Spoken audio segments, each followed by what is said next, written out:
Hi. So we're on third key to unlocking the prophetic realm.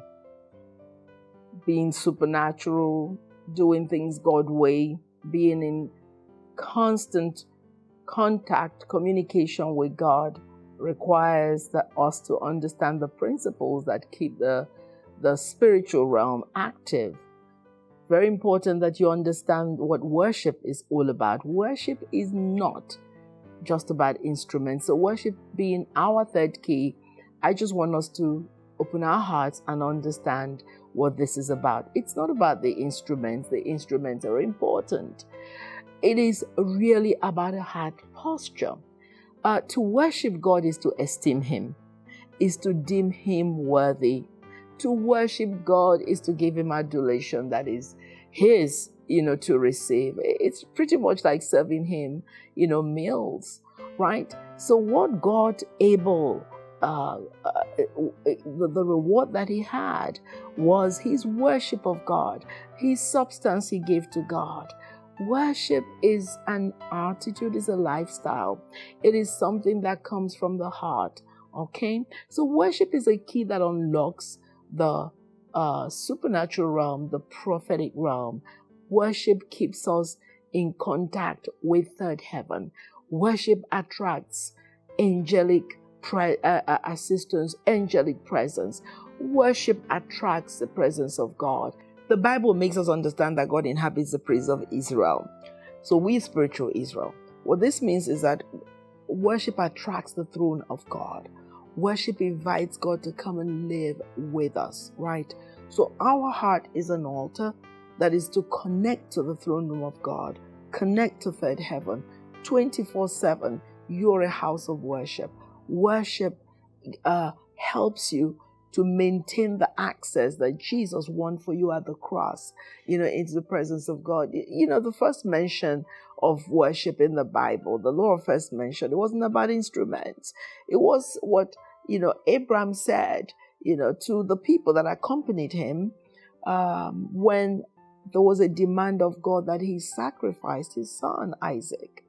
In Genesis 22, verse 5, we see the first time worship is mentioned in the Bible.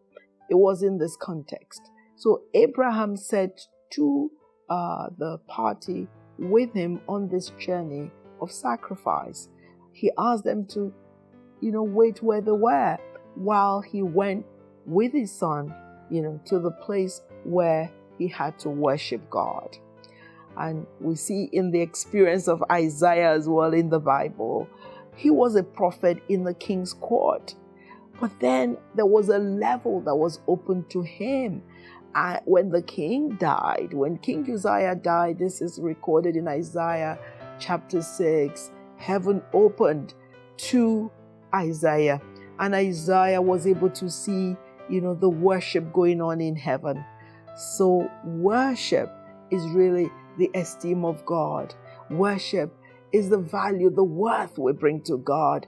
And that is a major key that unlocks the prophetic realm, that positions us, in proximity to God to be able to hear His heart.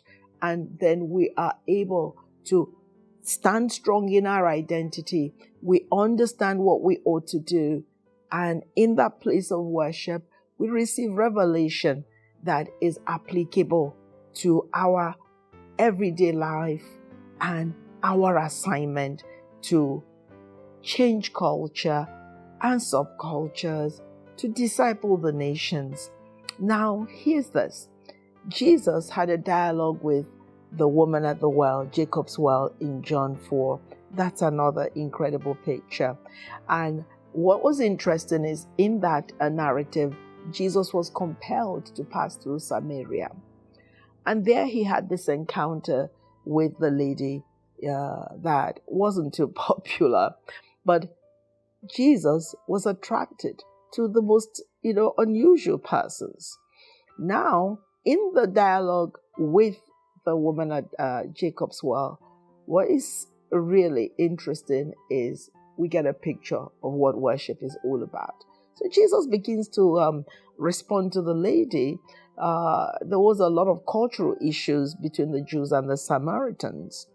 Jesus went there to destroy, to break over 800 years even of racial bias between the Jews and the Samaritans. He went there to bring about a paradigm shift, to bring about a new day, so that, the people can understand, what worship is really all about. Jesus begins to respond to the lady who, was really saying to Jesus about the bias where they worshipped and where the Jews worshipped. And Jesus said, look, there is a shift coming. You're not going to worry about worshiping on this mountain or that mountain. It says the hour is coming and now is, when God, that the picture of the true worshipers is going to be unveiled. And he begins to say that these true worshipers are people who worship God in spirit and in truth, and these are the ones that God is desiring.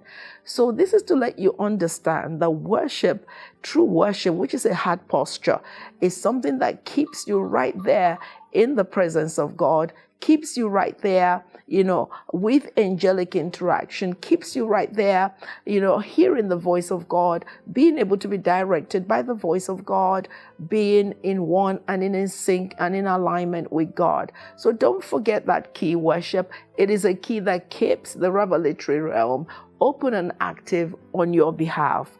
Angels heed the voice of God's word. It's just an amazing, amazing place to be, amazing key to use.